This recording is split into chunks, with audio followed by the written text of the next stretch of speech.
Hello ಎಲ್ರಿಗೂ, ಎಲ್ಲರೂ ಹೇಗಿದ್ದೀರಾ? ಎಲ್ಲರೂ ಚೆನ್ನಾಗಿದ್ದೀರಾ ಅನ್ಕೋತೀನಿ. ನಾನು ಚೆನ್ನಾಗಿದ್ದೀನಿ. ಬನ್ನಿ ಇವತ್ತಿನ ವ್ಲಾಗ್ನ ಸ್ಟಾರ್ಟ್ ಮಾಡೋಣ. ಭಾನುವಾರದ ವ್ಲಾಗ್ ಆಗಿರುತ್ತೆ ಇದು, ಒಂದು ನಾರ್ಮಲ್ ವ್ಲಾಗ್. ಬಟ್ ನಾನು ಏನಕ್ಕೆ ಇಷ್ಟು ದಿನ ವೀಡಿಯೋಸ್ ಹಾಕಿಲ್ಲ ಅಂತ ಹೇಳ್ಬಿಟ್ಟು ನಿಮಗೆಲ್ಲ ಒಂದು ಕ್ವೆಶ್ಚನ್ ಮಾರ್ಕ್ ಇರುತ್ತೆ. ಹೇಳ್ತೀನಿ, ಏನೂ ಇಲ್ಲ, ಸಿಂಪಲ್. ಟ್ರಿಪ್ಪೆಲ್ಲ ಹೋಗಿ ಬಂದ್ವಿ, ನೀವು ನೋಡಿರ್ತೀರ, ವ್ಲಾಗ್ ಎಲ್ಲ ಶೇರ್ ಮಾಡಿದ್ದೆ. ಅದಾದಮೇಲೆ ನಾನು ನಾರ್ಮಲಾಗಿ ವ್ಲಾಗ್ನ ಸ್ಟಾರ್ಟ್ ಮಾಡೇ ಇರಲಿಲ್ಲ.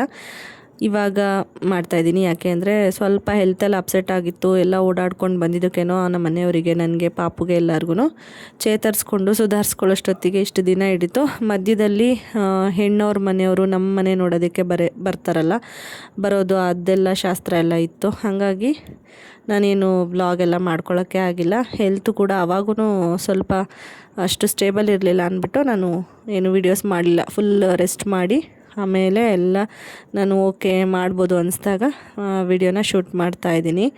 ಇವತ್ತು ತಿಂಡಿಗೆ ಈರುಳ್ಳಿ ಚಿತ್ರಾನ್ನ ಮಾಡೋಣ ಅಂತ ಹೇಳಿ ಮಾಡ್ತಾಯಿದ್ದೀನಿ.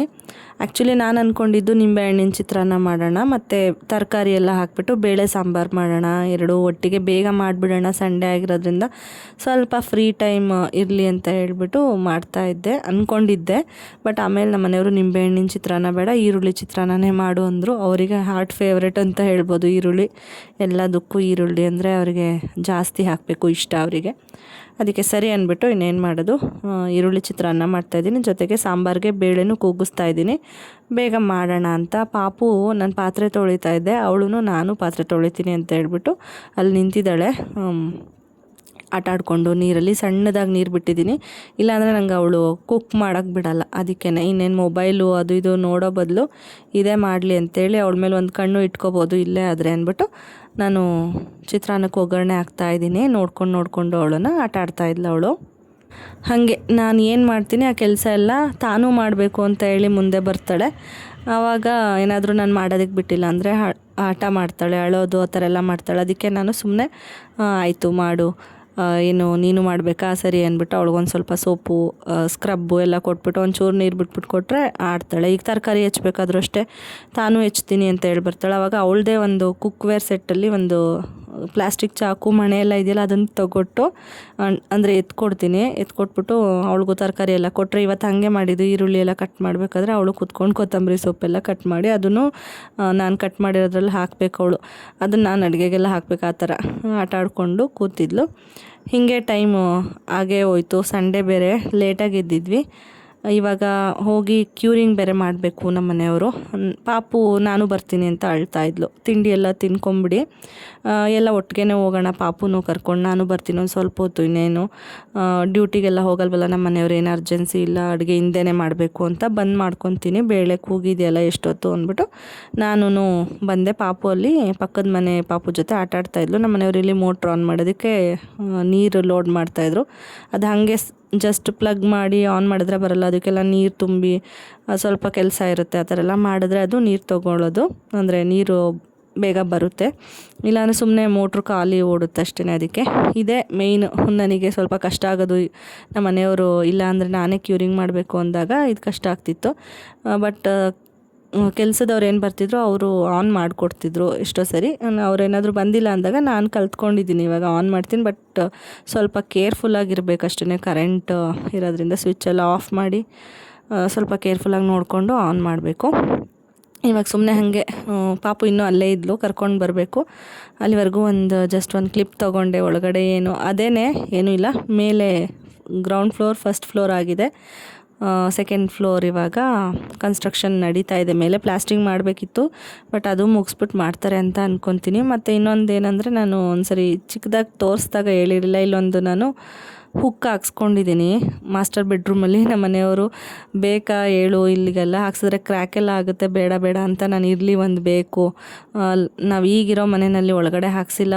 ಪಾಪು ಚಿಕ್ಕವಳಿದ್ದಾಗ ತುಂಬ ಹಿಂಸೆ ಆಗಿತ್ತು ನಮಗೆ, ಹೊರಗಡೆ ಜೋಲಿ ಎಲ್ಲ ಹಾಕ್ಬಿಟ್ಟು. ಅದಕ್ಕೇ ಅದೆಲ್ಲ ಅನುಭವ ಇತ್ತಲ್ಲ ಅಂದ್ಬಿಟ್ಟು ಒಂದು ಇರಲಿ ಮಾಸ್ಟರ್ ಬೆಡ್ರೂಮಲ್ಲಿ ಅಂತ ಹೇಳ್ಬಿಟ್ಟು ಹಾಕ್ಸ್ಕೊಂಡಿದ್ದೀನಿ ಹಠ ಮಾಡಿ. ಇನ್ನು ಹೊರಗಡೆ ಎಲ್ಲ ಜಾಸ್ತಿ ಇದೆ, 4 ಇದೆ. ಅದು ಪರವಾಗಿಲ್ಲ. ಪಾಪು ಅಲ್ಲಿ ಆಟ ಆಡ್ತಿದ್ಲು. ಆಮೇಲೆ ಅವಳನ್ನ ಕರ್ಕೊಂಡು ಬಂದುಬಿಟ್ಟೆ. ನಾನು ಬಂದು ಬಿಸಿಲಿದೆ ತುಂಬ, ಒಂದು 2 ನಿಮಿಷ ಏನೋ ಇದ್ದೆ ಅಷ್ಟೇ.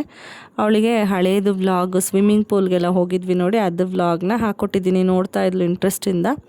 ನಮ್ಮ ಮನೆಯವರು ಇನ್ನೂ ಅಲ್ಲೇ ಕ್ಯೂರಿಂಗ್ ಮಾಡ್ತಾಯಿದ್ರು. ಪಿಲ್ಲರ್ಸ್ ಎಲ್ಲ ರೇಯ್ಸ್ ಮಾಡಿಬಿಟ್ಟು ಹೋಗಿದ್ದಾರೆ. ಇವತ್ತು ಸಂಡೇ ಅಲ್ವಾ, ಬರೋದಿಲ್ಲ. ಮಂಡೇನೂ ಅವ್ರು ಆಲ್ಮೋಸ್ಟ್ ಬರೋದಿಲ್ಲ ಅಂತ ಅಂದ್ಕೊಂಡಿದ್ದೀನಿ. ಟೈಮ್ ಇಷ್ಟ ಆಗಿದೆ. ಇವಾಗ ಎಲ್ಲ ಕೆಲಸನೂ ಮುಗಿಸಿದ್ದೀನಿ. ಆ್ಯಕ್ಚುಲಿ ಅವಳು ಮಲ್ಕೊಂಡ್ಲಲ್ಲ, ನನಗೆ ಬೇಗ ಬೇಗ ಕೆಲಸ ಆಯಿತು. ಅವಳಿಗಿವಾಗ 2 ವರ್ಷ 2 ತಿಂಗಳಾಗ್ತಾ ಬರ್ತಿದೆ.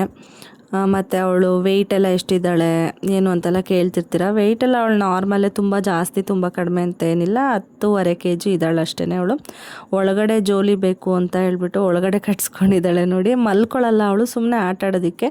ಇವಾಗ ಸುಮ್ಮನೆ ಹಂಗೆ ನಿದ್ದೆ ಬಂದರೆ ತಟ್ಟಿದ್ರೆ ನಾನು ಪಕ್ಕದಲ್ಲಿದ್ದರೆ ಸಾಕು ಮಲ್ಕೊಂಡ್ಬಿಡ್ತಾಳೆ. ಆ ಥರ ಎಲ್ಲ ಏನೂ ಇಲ್ಲ. ಇವಾಗ ಬೇಳೆ ನೋಡಿ ಬೆಂದಿದೆ, ಸಾಂಬಾರು ಮಾಡಬೇಕಷ್ಟೇ. ಇನ್ನೆಲ್ಲ ಕೆಲಸ ಕಿಚನಲ್ಲಿ ಆಗಿದೆ. ಪಾತ್ರೆ ಎಲ್ಲ ವಾಶ್ ಮಾಡಿ ಹಾಕ್ಬಿಟ್ಟಿದ್ದೀನಿ.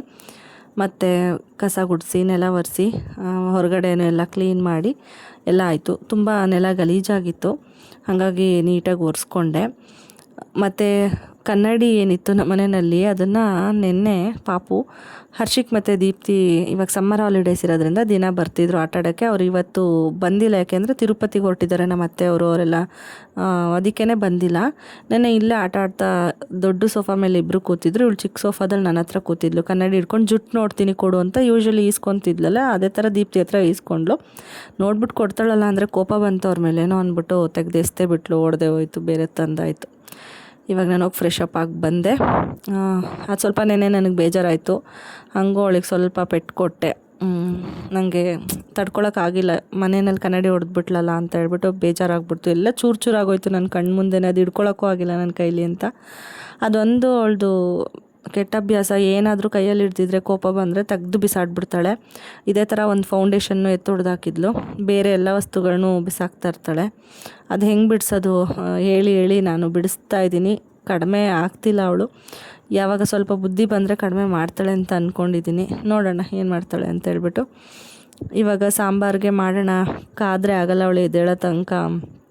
ಖಾರ ರುಬ್ಬೋದಕ್ಕೆಲ್ಲ ರೆಡಿ ಮಾಡಿ ರುಬ್ಕೊಂಬಿಡೋಣ. ಎದ್ದೇಳಲ್ಲ ಅವಳು, ಡೀಪಾಗಿ ನಿದ್ದೆ ಮಾಡ್ತಿದ್ದಾಳೆ ಅಂತ ಅಂದ್ಬಿಟ್ಟು ಇವಾಗ ಖಾರಕ್ಕೆಲ್ಲ ರೆಡಿ ಮಾಡ್ಕೋತಾ ಇದ್ದೀನಿ.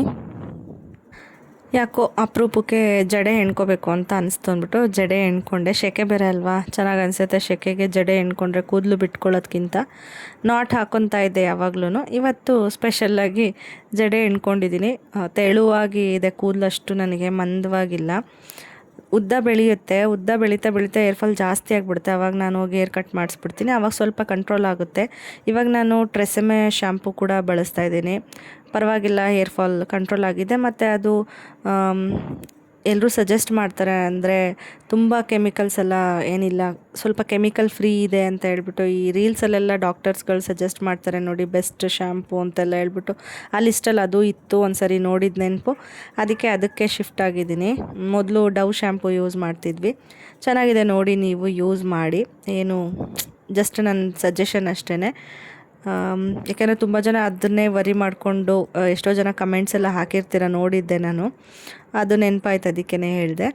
ಇವಾಗ ತರಕಾರಿ ಎಲ್ಲ ಹೆಚ್ಕೊಂಡು ಅಲ್ಲಲ್ಲೇ ವಾಶ್ ಮಾಡಿ ಬೇಳೆ ಏನು ಬೇಯೋದಕ್ಕೆ ಹಾಕಿ ಇಟ್ಬಿಟ್ಟಿದ್ದೆ, ಬೆಂದಿತ್ತು. ಮತ್ತು ಬೇಯೋದಕ್ಕೆ ಇಟ್ಟಿದ್ದೆ, ಅದಕ್ಕೆಲ್ಲನೂ ಹಾಕ್ತಾಯಿದ್ದೀನಿ. ಅಲ್ಲಲ್ಲೇ ಬೇಗ ಬೇಗ ಕೆಲಸ ಮುಗಿಸ್ಕೊತಾ ಇದ್ದೀನಿ. ಎಷ್ಟಾಗುತ್ತೋ ಅಷ್ಟು ಅವಳು ಮಲಗಿದ್ದಾಗ ಮುಗಿಸ್ಕೊಂಬಿಟ್ರೆ ಅವಳು ಎದ್ಮೇಲೆ ನಾನು ಸ್ವಲ್ಪ ಅವಳ ಜೊತೆ ಟೈಮ್ ಸ್ಪೆಂಡ್ ಮಾಡಿ ಆಟ ಆಡ್ಬೋದು. ಇಲ್ಲ ಅಂದರೆ ಅವಳು ಎತ್ಕೋ ಅಂತಾಳೆ. ನನಗೆ ತುಂಬ ಕೆಲಸ ಇದ್ದಾಗ ನಾನು ಟಿ ವಿ ನೋಡು ಅಂದರೂ ನೋಡೋದಿಲ್ಲ, ಮೊಬೈಲ್ ಕೊಡ್ತೀನಿ ಅಂದರೂ ಬೇಡ ಅಂದ್ಬಿಡ್ತಾಳೆ ಆ ಟೈಮಲ್ಲಿ. ಆ ಥರ ಬೇಡ, ನೋಡಬೇಡ ಮೊಬೈಲು, ಟಿ ವಿ ನೋಡಬೇಡ ಅಂದಾಗ ಬೇಕು ಅಂತಾಳೆ. ಹಿಂಗೆ ಮಕ್ಕಳು ಉಲ್ಟಾ ಪಲ್ಟಾ. ನನ್ನ ಮಗಳು ಟಿ ವಿನೂ ನೋಡ್ತಾಳೆ, ಸ್ವಲ್ಪ ಮೊಬೈಲು ಕೊಡ್ತೀನಿ. ನನಗೆ ತುಂಬ ಕೆಲಸ, ತುಂಬ ಅರ್ಜೆಂಟ್ ಇದೆ, ಇವಾಗ ಆಗಲ್ಲ ಅಂತ ಅಂದಾಗ ಎಲ್ಲನೂ ಅವಳಿಗೆ ಅಭ್ಯಾಸ ಮಾಡಿದ್ದೀನಿ. ಬಟ್ ಅಡಿಕ್ಷನ್ ಯಾವುದಕ್ಕೂ ಮಾಡ್ಸೋಕ್ಕೆ ಹೋಗಿಲ್ಲ. ಊಟ ಮಾಡಬೇಕಾದ್ರೆ ಅವಳು ಮೊಬೈಲ್ ನೋಡಲ್ಲ, ಎತ್ಕೊಂಡು ಹೊರಗಡೆ ಕರ್ಕೊಂಡು ಹೋಗು ಅಂತಾಳೆ. ಅದೊಂದು ಮುಂಚೆನೇ ಹೇಳಿದ್ದೆ ನಾನು ಇದನ್ನು. ಸೊ ಈ ಥರ ಎಲ್ಲನೂ ಅಭ್ಯಾಸ ಮಾಡಿಸಿದ್ದೀನಿ. ಆಮೇಲೆ ಅವಳ ಬಗ್ಗೆ ಇನ್ನೂ ಕ್ವೆಶನ್ಸ್ ಕೇಳ್ತಿರ್ತೀರ ಕಮೆಂಟ್ಸಲ್ಲಿ, ನೋಡ್ತಾ ಇರ್ತೀನಿ. ಮಾತಾಡ್ತಾಳ ಅಂತ ಹೇಳ್ಬಿಟ್ಟು ಫುಲ್ ಮಾತಾಡ್ತಾಳೆ ಅವಳು. ಏನು ನಾವೆಲ್ಲ ಮಾತಾಡ್ತೀವಲ್ಲ ಅದೇ ಥರನೇ ನೀಟಾಗಿ ಮಾತಾಡ್ತಾಳೆ. ಯಾವಾಗಿಂದ ಮಾತಾಡಿದ್ಲು ಅಂದರೆ ಅವಳು 1 ವರ್ಷ ಇದ್ದಾಗಲೇ ಅವಳ ಹೆಸ್ರನ್ನ ಹೇಳಿದ್ಲು. ಅದಾದಮೇಲೆ ಸ್ವಲ್ಪನೇ ಶುರು ಮಾಡಿದ್ಲು. ಆಲ್ಮೋಸ್ಟ್ 1.5 ವರ್ಷದಲ್ಲಿ ಚೆನ್ನಾಗೇ ಮುಕ್ಕಾಲು ಭಾಗ ಮಾತಾಡ್ತಿದ್ಲು. ಇವಾಗಂತೂ ಫುಲ್ ಮಾತಾಡ್ತಾಳೆ. ಮುದುಕಿ ಥರ ಮಾತಾಡ್ತೀಯಲ್ಲ ಅಂತ ನಾನು ಹಂಗೂ ರೇಗಿಸ್ತಾ ಇರ್ತೀನಿ ಅವಳನ್ನ. ಅಷ್ಟು ನೀಟಾಗಿ ಎಲ್ಲ ಅಚ್ಚುಕಟ್ಟಾಗಿ ಎಲ್ಲ ಕೇಳಿಸ್ಕೊಂಡಿರ್ತಾಳಲ್ವ, ಅದೇ ಥರ ನಾವು ಹೆಂಗೆ ಮಾತಾಡಿರ್ತೀವಲ್ವ ಆ ಥರ ಮಾತಾಡ್ತಾಳೆ ಅವಳು.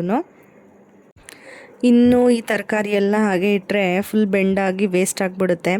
ಅದಕ್ಕೆ ನಾನು ಮಿಕ್ಸ್ ತರಕಾರಿ ತಂದಿದ್ದೆ, 1.5 kg ಏನೋ ತಂದಿದ್ದೆ. ಅದರಲ್ಲಿ ಸ್ವಲ್ಪ ಸ್ವಲ್ಪ ಎತ್ತಿಟ್ಕೊಂಡು ಇನ್ನು ಮಿಕ್ಕಿದ್ದೆಲ್ಲ ಹಾಕಿ ತರಕಾರಿ ಸಾರು ಮಾಡಿಬಿಡೋಣ ಅಂತ ಮಾಡ್ತಾಯಿದ್ದೀನಿ. ನಮ್ಮ ಅತ್ತೆಯವರು ತಿರುಪತಿಗೆ ಹೋಗ್ತಾರೆ ಅಂತ ಅನ್ನಲ್ಲ, ಅವರು ಇವತ್ತು ಸಂಜೆ 6 ಗಂಟೆಗೆ ಹೋಗೋದು. ನಾನು ಇಲ್ಲೆಲ್ಲ ರೆಡಿ ಮಾಡಿಬಿಟ್ಟು ಬೇಗನೆ ಹೋದರೆ ಅವ್ರನ್ನೂ ಕಳಿಸ್ಕೊಟ್ಬಿಟ್ಟು ಬರೋಕ್ಕೆ ಸರಿ ಹೋಗುತ್ತೆ ಅಂದ್ಬಿಟ್ಟು ಬೇಗ ಬೇಗ ಮಾಡ್ತಾಯಿದ್ದೆ. ಅವರು ಅಲ್ಲಿ ನುಗ್ಗೆಕಾಯಿ ಸಾಂಬಾರು ಮಾಡಿದ್ರಂತೆ, ಅದಕ್ಕೆ ಅವ್ರು ಸಾಂಬಾರೇನು ಬೇಡ ಅಂದರು. ಮತ್ತು ಅವರು ಮಾವಿನಕಾಯಿ ಚಿತ್ರಾನ್ನ ಎಲ್ಲ ಮಾಡ್ಕೊಂಡು ತೊಗೊಂಡು ಹೋಗ್ತಿದ್ರು ನೈಟಿಗೆ. ನಮ್ಮ ಅತ್ತೆ ಅದು ಎಲ್ಲ ಇದೆ, ಏನು ಬೇಡ, ನಾಳೆಗೂ ಎಲ್ಲ ಇದೆ ಬೇಡ ಅಂತಂದರು. ಸರಿ ಅಂದ್ಬಿಟ್ಟು ನಾನು ಇಲ್ಲಿಗೆ ಎಲ್ಲ ಮಾಡಿಟ್ಬಿಟ್ಟು ಹೋಗೋಣ ಅಂತ ಬೇಗ ಕೆಲಸಗಳನ್ನ ಮುಗಿಸ್ತಾ ಇದ್ದೀನಿ. ಅಂದರೆ ಬೇರೆ ಕೆಲಸ ಎಲ್ಲ ಮುಗಿಸ್ದೆ, ಅಡುಗೆ ಕೆಲಸ ಮಾಡಿಬಿಟ್ಟು ಊಟ ಮಾಡಿಬಿಟ್ಟು ಹೋಗೋಣ ಅಂತ ಒಟ್ಟಿಗೆ. ಇವಾಗ ಸಮ್ಮರು ಗೊತ್ತು, ಎಷ್ಟು ಬಿಸಿಲಿದೆ ನಿಮಗೆ. ನಾನು ನಿಂಬೆಹಣ್ಣಿನ ಜ್ಯೂಸ್ ಮಾಡಿದ್ದೆ ಬೆಳಗ್ಗೆ, ನಮ್ಮ ಮನೆಯವ್ರಿಗೆ ಬೇಕು ಅಂತ ಕೇಳಿದ್ರು ಅಂತ. ನಾನು ಹೇಳಿದ್ನಲ್ಲ, ನನಗೆ ಸ್ವಲ್ಪ ಹೆಲ್ತ್ ಯಾಕೋ ಸರಿ ಇರಲಿಲ್ಲ ಅಂತ, ಸ್ವಲ್ಪ ಸುಸ್ತು ಆ ಥರ ಅನಿಸ್ತಿತ್ತು. ಎಲ್ಲ ಹೊರಗಡೆ ಊಟ ತಿಂದಿದ್ದು ಗ್ಯಾಸ್ಟ್ರಿಕ್ ಥರ ಆಗಿ, ಆ ಗ್ಯಾಸ್ಟ್ರಿಕ್ಕಿಗೆ ನನಗೆ ತಲೆನೋವು, ಸುಸ್ತು, ಸಂಕಟ, ಹೆಂಗೆಂಗೋ ನಿಜವಾಗ್ಲೂ ಜೀವನೇ ಸಮಾಧಾನ ಇಲ್ಲ ಅಂತಾರಲ್ಲ, ಆ ಥರ ಎಲ್ಲ ಆಗ್ಬಿಟ್ಟಿತ್ತು. ಈಗಲೂ ಸ್ವಲ್ಪ ಸುಸ್ತಾದಂಗೆ ಅನಿಸ್ತು. ಅದಕ್ಕೆ ಆ ಜ್ಯೂಸು ಹೊರಗಡೆ ತೆಗೆದಿಟ್ಕೊಂಡು ಕುಡ್ಕೊಂಡು ತರಕಾರಿ ಎಲ್ಲ ಹಚ್ತಾಯಿದ್ದೀನಿ. ಅಂದರೆ ಊಟ ಮಾಡಬೇಕು ಅಂದ್ರೂ ಬೇಡ ಅನಿಸ್ತಿದೆ. ಅದಕ್ಕೆ ಅಟ್ಲೀಸ್ಟ್ ಇದು ಜ್ಯೂಸ್ ವೇಸ್ಟ್ ಆಗುತ್ತೆ, ಇನ್ನು ಒಂದಿನ ಎಲ್ಲ ಫ್ರಿಡ್ಜಲ್ಲಿಟ್ಟು ನಾಳೆ ಎಲ್ಲ ಕುಡಿಬೇಕು ಅಂದರೆ ನಂಗೆ ಅಷ್ಟು ಇಂಟ್ರೆಸ್ಟ್ ಇರಲ್ಲ, ಹೊರಗಡೆಗೆ ಹಾಕ್ಬಿಡ್ತೀನಿ. ಅದಕ್ಕೆ ಈಗಲೇ ಖಾಲಿ ಮಾಡೋಣ ಅಂತ ಎತ್ತಿಟ್ಕೊಂಡೆ ಈಚೆಗೆ ಸ್ವಲ್ಪ ಸ್ವಲ್ಪ ಹಂಗೆ ಕುಡಿತಾ ಇದ್ದೀನಿ. ಮತ್ತು ತರಕಾರಿ ಎಲ್ಲ ಅಲ್ಲಲ್ಲೇ ಹಚ್ಚಿ ಕುಕ್ಕರ್ಗೆ ಹಾಕ್ಬಿಡ್ತಾಯಿದ್ದೀನಿ ಬೇಗ ಆಗಲಿ ಅಂತ ಹೇಳ್ಬಿಟ್ಟು. ಆ್ಯಕ್ಚುಲಿ ಅವರೆಲ್ಲರ ಜೊತೆ ನನಗೂ ತಿರುಪತಿಗೆ ಹೋಗಬೇಕು ಅಂತ ಇಷ್ಟ ಇತ್ತು. ಅಂದರೆ ಹೋಗಬೇಕು ಅಂತ ಅನ್ನಿಸ್ತಾ ಇತ್ತು. ಆದರೆ ಪಾಪುನ ಕರ್ಕೊಂಡು ನಾನು ಒಬ್ಬಳೇ ಹೋಗೋದು ತುಂಬ ಕಷ್ಟ. ಅಂದರೆ ಅವ್ರ ಅಪ್ಪನೂ ಜೊತೇಲಿದ್ದರೆ ನನಗೆ ಏನೋ ಒಂಥರ ಸ್ಟ್ರೆಂತು, ಮುಕ್ಕಾಲು ಭಾಗ ನನಗೆ ವರಿ ಇರಲ್ಲ. ಅವರು ಇಲ್ಲದೆ ನಾನು ಒಬ್ಬಳೇ ಹೋಗಬೇಕು ಎಲ್ಲರ ಜೊತೆ ಅಂದರೆ ನನಗೆ ನಂದು ಭಯ ಇಲ್ಲ. ನನ್ನ ಮಗಳು ಯಾರ ಹತ್ರನೂ ಹೋಗಲ್ಲ, ಆ ಟೈಮಲ್ಲಿ ನಾನೇ ಬೇಕು ಅಂತ ಹೇಳ್ತಾಳೆ. ಸ್ಯಾರಿ ತರಕ್ಕೆ ಹೋದಾಗ ಮೈಸೂರಿಗೆ ಸಿಕ್ಕಾಬಟ್ಟೆ ಅವತ್ತಿಂದ ಶುರುವಾಗಿದ್ದು ನನಗೆ ಆ್ಯಕ್ಚುಲಿ ಹುಷಾರಿಲ್ಲದೆ ಇರೋಂಗೆ. ಇಷ್ಟು ದಿನ ತೊಗೊಂಡಿದ್ದೀನಿ ಸುಧಾರಿಸ್ಕೊಳ್ಳೋಕ್ಕೆ. ನಿಜವಾಗ್ಲೂ ವ್ಲಾಗು ಮಾಡಿಲ್ಲ, ವ್ಲಾಗು ಹಾಕಿಲ್ಲ. ನಿಮಗೆ ಮೇ ಬಿ ಗೊತ್ತಾಗುತ್ತೆ ಅಂದ್ಕೊತೀನಿ. ಅಷ್ಟು ನನಗೆ ಅಂದರೆ ಏನಂದರೆ ಮಲ್ಕೊಂಡಿದ್ದೀನಿ ಪೂರ್ತಿಯಾಗಿ ಅಂತ ಅಲ್ಲ, ಬಟ್ ಏನೋ ಒಂಥರ ಸ್ಟ್ರೆಂತ್ ಇಲ್ಲದೆ ಇರೋ ಥರ, ನನಗೆ ನಾರ್ಮಲ್ ಕಂಫರ್ಟ್ ಇಲ್ಲ, ಏನೋ ಒಂಥರ ಫೀಲು, ಟಯರ್ಡ್ ಫೀಲು, ಏನೇನೋ ವಿಚಿತ್ರವಾಗಿ ಅನಿಸ್ತಾಯಿತ್ತು. ಅದಕ್ಕೆ ನಾನು ಅಲ್ಲೆಲ್ಲ ರಿಸ್ಕ್ ತೊಗೊಳ್ಳೋದು ಬೇಡ, ಈಗಲೇ ಎಲ್ಲ ಟ್ರಿಪ್ಪೆಲ್ಲ ಹೊಡೆದು ಚೆನ್ನಾಗಿ ಸಾಕಾಗಿದ್ದೀನಿ. ಇನ್ನು ಅಲ್ಲಿಗೆ ಹೋಗಿ ಎಲ್ಲರೂ ಎತ್ಕೊಳ್ಳೋಕೆ ರೆಡಿ ಇರ್ತಾರೆ, ಇವಳು ಹೋಗೋಕ್ಕೆ ರೆಡಿ ಇರೋದಿಲ್ಲ. ಅದಕ್ಕೆ ಅವರು ಸಜೆಸ್ಟ್ ಮಾಡಿದ್ರು, ನೋಡ್ತಾರಲ್ವ ಎಲ್ಲರೂ ಇವಳು ಹೆಂಗೆ ಅಂತ ಹೇಳ್ಬಿಟ್ಟು, ಇವಳನ್ನ ಮೇಂಟೈನ್ ಮಾಡೋಕ್ಕಾಗಲ್ಲ ಅವರಪ್ಪ ಇಲ್ದಲೆ, ನೀನು ಇನ್ನೊಂದು ಸ್ವಲ್ಪ ದೊಡ್ಡವಳು ಆದಮೇಲೆ ಅವಳು ಬರುವಂತೆ ಬಿಡು ಅಂತ ಅಂದರು. ಹಂಗೂ ಇವಳು ಅಳ್ತಾಯಿದ್ಲು, ಕಳಿಸ್ಕೊಡ್ಬೇಕಾದ್ರೆ ಪಾಪು ನಾನು ಬರ್ತೀನಿ ಅಂತ ಹೇಳ್ಬಿಟ್ಟು ಅವ್ರ ಅಜ್ಜಿ ಜೊತೆ ಹೋಗ್ತೀನಿ ಅಂತ. ಬಟ್ ನಾನೇ ರಿಸ್ಕ್ ತೊಗೊಳ್ಳಿಲ್ಲ. ಹಂಗೂ ಒಂದು ಮನಸ್ಸು ಹೋಗಬೇಕು ಅಂತ, ಒಂದು ಮನಸ್ಸು ಬೇಡ ಅಂತ, ಫೈನಲಾಗಿ ಬೇಡ ಅಂತ ಸುಮ್ಮನಾಗ್ಬಿಟ್ಟೆ. ನೆಕ್ಸ್ಟ್ ಇಯರ್ ನೋಡೋಣ, ಸ್ವಲ್ಪ ದೊಡ್ಡವಳಾಗಿರ್ತಾಳೆ ಅಂತ ಹೇಳ್ಬಿಟ್ಟು ಸುಮ್ಮನಾಗಿದ್ದೀನಿ. ಆಮೇಲೆ ಹೇಗಿದ್ದರೂ ಇವಾಗ ಮದುವೆ ಎಲ್ಲ ಇರೋದ್ರಿಂದ ಮದುವೆ ಎಲ್ಲ ಮುಗಿದ ಮೇಲೆ ಹೋಗಲೇಬೇಕು. ಮತ್ತು ನಮ್ಮದು ಹರಕೆಗಳೆಲ್ಲ ಇದೆ, ಅದನ್ನು ಎಲ್ಲ ತೀರಿಸ್ಬೇಕು, ಕರ್ಕೊಂಡು ಹೋಗಬೇಕು ಪಾಪುನ. ಅವಾಗ ಹೋದ್ರಾಯ್ತು. ಇನ್ನೇನು ಒಂದೂವರೆ ತಿಂಗಳು, 1 ತಿಂಗಳು ಹೆಚ್ಚು ಕಡಿಮೆ ಮತ್ತೆ ಹೋಗ್ತೀವಲ್ಲ ಅಂದ್ಬಿಟ್ಟು ಸುಮ್ಮನಾದೆ. ಏನೋ ಒಂಥರ ಅದು ಇರುತ್ತಲ್ಲ, ಎಲ್ಲರ ಜೊತೆ ಹೋಗುವಾಗ ಅದೊಂಥರ ಚೆನ್ನಾಗಿರುತ್ತೆ. ಒಂಥರ ಫ್ಯಾಮಿಲಿನೂ ಹೋಗ್ತಿದ್ದಾರೆ, ಜೊತೆಗೆ ಔಟ್ ಆಫ್ ಫ್ಯಾಮಿಲಿ ಎಲ್ಲ ಅಕ್ಕಪಕ್ಕದವರು ಎಲ್ಲರೂ ಸೇರಿ ಹೋಗ್ತಿರೋದ್ರಿಂದ ಚೆನ್ನಾಗಿರುತ್ತೆ ಅಂತ ಹೇಳ್ಬಿಟ್ಟು ಅನಿಸ್ತಾಯಿತ್ತು ನನಗೆ. ಎಲ್ಲರೂ ಆ್ಯಕ್ಚುಲಿ ಮಿಸ್ ಮಾಡ್ಕೊತಾಯಿದ್ರು, ನೀನು ಬಂದಿದ್ರು ಚೆನ್ನಾಗಿರ್ತಿತ್ತು ಅಂತ ಹೇಳ್ಬಿಟ್ಟು. ಬಟ್ ಏನು ಮಾಡೋದು, ನನಗೆ ಭಯ ಕರ್ಕೊಂಡು ಹೋಗೋಕ್ಕೆ ಇವಳನ್ನ ಅಷ್ಟು ದೂರ. ಅದು ರಶ್ ಇರುತ್ತೆ, ಸಮ್ಮರ್ ಹಾಲಿಡೇಸ್ ಬೇರೆ, ಎಲ್ಲ ಕಡೆಯಿಂದನೂ ಜನ ಮಕ್ಳಿಗೆ ರಜಾ ಇದೆ ಅಂದ್ಬಿಟ್ಟು ಬರ್ತಾರೆ. ಆ ರಶಲ್ಲಿ ಇವಳನ್ನ ಕರ್ಕೊಂಡು ನಾನು ಆಗಲ್ಲ. ಇಲ್ಲೇ ಚೌಡೇಶ್ವರಿ ತಾಯಿದು 1 ವರ್ಷಕ್ಕೆ ಒಂದ್ಸರಿ ಹೆಮ್ನಳ್ಳಿಲಿ ಓಪನ್ ಆಗುತ್ತೆ ನೋಡಿ, ಆ ದೇವಸ್ಥಾನಕ್ಕೆ ಹೋದಾಗ್ಲೇ ನನಗೆ ಹಿಂಸೆ ಕೊಟ್ಟಾಕ್ಬಿಟ್ಲು. ಆ ರಶಲ್ಲಿ ದರ್ಶನ ಮಾಡೋಷ್ಟೊತ್ತಿಗೆ ಸಾಕಾಯಿತು. ಹೆಗ್ಲ ಮೇಲೆ ಕೂರಿಸ್ಕೊಂಡಿದ್ದೆ. ನಾನು ಹೈಟ್ ಕಡಿಮೆ ಇರೋದ್ರಿಂದ ಎತ್ಕೊಂಡ್ರೆ ಅವಳಿಗೆ ಉಸಿರಾಡೋಕ್ಕಾಗಲ್ಲ, ಎಲ್ಲರ ಜನರ ಮಧ್ಯೆ ಹೋದರೆ. ಅವರಪ್ಪ ಎತ್ಕೊಂಡ್ರೆ ಅಷ್ಟು ಅನಿಸಲ್ಲ. ಅವರಪ್ಪ ಇರಲಿಲ್ಲ ಆವಾಗ, ಡ್ಯೂಟಿಗೇನೋ ಹೋಗಿದ್ರು. ನಾನು ನಮ್ಮ ಅತ್ತೆ ಅವ್ರ ಜೊತೆ ಎಲ್ಲ ಹೋಗಿದ್ದಿದ್ದು. ಅಲ್ಲಿನೇ ಹಂಗಾಯ್ತು. ಇನ್ನು ಅಷ್ಟು ದೂರ ಕರ್ಕೊಂಡೋಗಿ ತಿರುಪತಿಲಿ ಎಷ್ಟು ರಶ್ ಇರುತ್ತೆ, ಅಲ್ಲೆಲ್ಲ ಯಾಕೆ ಹಿಂಸೆ, ಕ್ಯೂನಲ್ಲಿ ಕೂಡ ಹಾಕ್ತಾರೆ, ತುಂಬ ನಡಿಬೇಕು ಆ ಕ್ಯೂನಲ್ಲಿ ಮತ್ತು ಕೂಡಾಕ್ದಾಗೆಲ್ಲ ಏನು ಮೊಬೈಲ್ಗಳು ಇರೋದಿಲ್ಲ, ಏನೂ ಇರೋದಿಲ್ಲ. ಇವ್ರನ್ನ ಸಮಾಧಾನ ಮಾಡೋಕ್ಕೆ ಕೆಲವೊಂದು ಸರಿ ಅದೇ ಅಸ್ತ್ರ. ತುಂಬ ನಮಗೂ ಸಾಕಾದಾಗ ಯಾಕೆ ಬೇಕು ಅಂದ್ಬಿಟ್ಟು ಸುಮ್ಮನೆ ಆಗ್ಬಿಟ್ಟೆ ನಾನು ಹುಷಾರಿಲ್ಲ ಅಂದರೆ, ಹುಷಾರು ತಪ್ಪಿದ್ರೆ ಅವಳನ್ನ ನೋಡ್ಕೊಳಕ್ಕಾಗಲ್ವಲ್ಲ ಅನ್ನೋದೇ ನನಗೆ ವರಿ. ನಾನು ಹೆಂಗೋ ಎಲ್ಲ ಪೇಯ್ನ ರೆಸಿಸ್ಟ್ ಮಾಡ್ಬೋದು, ಬಟ್ ಆ ಪೇಯ್ನ್ ರೆಸಿಸ್ಟ್ ಮಾಡುವಾಗ ಇವಳು ಕಿರಿಕಿರಿ ಮಾಡಿ ಅವಳನ್ನೂ ನೀಟಾಗಿ ಕಾನ್ಸಂಟ್ರೇಟ್ ಮಾಡಿ ನೋಡ್ಕೊಳಕ್ಕಾಗಲ್ವಲ್ಲ ಅನ್ನೋದೇ ಒಂದು ಭಯ ನನಗೆ. ಇವಾಗ ಸಾಂಬಾರು ಆಗಿದೆ, ಪಾಪುನು ಎದ್ಲು. ಎದ್ಬಿಟ್ಟು ನೋಡಿ, ಎದ್ದ ತಕ್ಷಣ ನಿಮಗೆ ಗೊತ್ತು ಮಕ್ಕಳು ಒಂದಷ್ಟೊತ್ತು ಬಿಡಲ್ಲ ನಮ್ಮನ್ನ. ಎತ್ಕೋ ಅನ್ನೋದು ಸಮಾಧಾನ ಆಗಬೇಕಲ್ಲ ಅವರಿಗೆ. ಹೆಂಗೆಂಗೋ ಮಲಗಿರ್ತಾರೆ, ಮೈಕೆಲ್ಲ ನೋಯ್ತಿರುತ್ತೆ, ಅದಕ್ಕೆ ಅವ್ರಿಗೆ ಹಿಡ್ಕೊಂಬಿಟ್ಟಿರುತ್ತೆ. ಅದಕ್ಕೆ ಅವ್ರು ಎದ್ದ ತಕ್ಷಣ ಸ್ವಲ್ಪ ಹೊತ್ತು ಅಪ್ಪನೋ ಅಮ್ಮನೋ ಯಾರನ್ನ ಹಚ್ಕೊಂಡಿರ್ತಾರೋ ಅವ್ರನ್ನ ಬಿಡಲ್ಲ. ಅದಾದಮೇಲೆ ಅವಳಿಗೂ ಊಟ ಮಾಡಿಸಿ ಫ್ರೆಶ್ ಅಪ್ ಮಾಡಿಸಿ ಆಟ ಆಡ್ತಾ ಇದ್ದಾಳೆ. ಇವಾಗ ಈ ಕಲರ್ಸ್ ಎಲ್ಲ ಏನಿದೆ ಅದನ್ನು ಐಡೆಂಟಿಫೈ ಮಾಡ್ತಾಳೆ. ವೀಡಿಯೋ ಮಾಡೋಣ ಅಂದರೆ ಆ ಟೈಮಲ್ಲಿ ಫುಲ್ಲು ಎಕ್ಸೈಟ್ ಆಗಿಬಿಟ್ಟು ಅವಳು ನೀಟಾಗೇನು ತೋರಿಸ್ತಿರ್ಲಿಲ್ಲ. ಹೋಗ್ಲಿ ನೆಕ್ಸ್ಟ್ ವೀಡಿಯೋದಲ್ಲಿ ಯಾವಾಗಾದರೂ ಹಾಕೋಣ ಅಂದ್ಬಿಟ್ಟು ಸುಮ್ಮನಾದೆ. ಅವ್ರ ಅಪ್ಪನ ಜೊತೆ ಆಡ್ತಿದ್ಲಲ್ಲ, ಅದ್ರ ಮೇಲೆ ಜ್ಞಾನ ಅವಳಿಗೆ. ಮತ್ತು ಅಜ್ಜಿ ಮನೆ ಕರ್ಕೊಂಡು ಹೋಗ್ತೀವಿ ಅಂತ ಹೇಳ್ಬಿಟ್ಟಿದ್ವಿ, ಅವರು ಹೊರಡ್ತಾರಲ್ಲ ಅಂದ್ಬಿಟ್ಟು.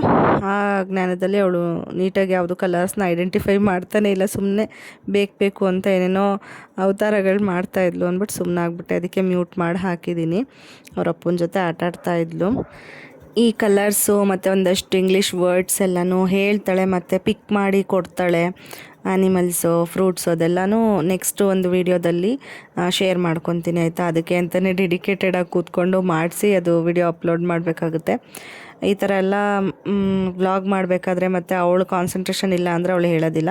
ಅದಾದಮೇಲೆ ಸ್ವಲ್ಪ ನಾವು ಕನ್ಸ್ಟ್ರಕ್ಷನ್ದೆಲ್ಲ ಲೆಕ್ಕ ಬರೆದಿರಲಿಲ್ಲ ಅಂತ ಬರಿತಾ ಇದ್ವಿ. ಅವಳಿಗೂ ಒಂದು ಡೈರಿ ಕೊಟ್ಟು ಕೂರಿಸಿದ್ದೀವಿ ಬರೀಲಿ ಅಂತ. ಇಲ್ಲಾಂದರೆ ನಮ್ಮನ್ನು ಬರ್ಸ್ಕೊಡಲ್ಲ. ಅದಕ್ಕೇ ಅದಾದಮೇಲೆ ನಮ್ಮ ಅತ್ತೆ ಮನೆ ಹತ್ರ ಹೋದ್ವಿ, ಅಲ್ಲಿ ಸ್ವಲ್ಪ ಹೊತ್ತಿದ್ವಿ.